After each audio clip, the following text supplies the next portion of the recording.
Vote পরবর্তী অশান্তির অভিযোগে সরব শশী পাজা। শ্যামপুকুরে টিএমসি পার্টি অফিস দখলের অভিযোগ, ক্লাবে হামলা ভাঙচুরের ভিডিও পোস্ট প্রাক্তন মন্ত্রীর। আরো বিস্তারিত জানাবে সুদীপ্ত রয়েছে আমাদের সঙ্গে। সুদীপ্ত, কি জানা যাচ্ছে?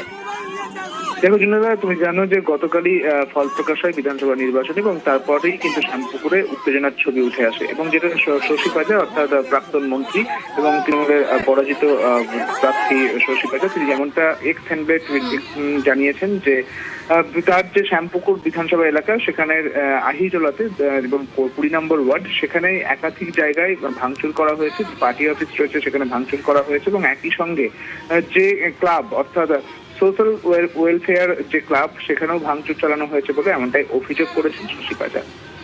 সঙ্গে থাকো সুদীপ্ত।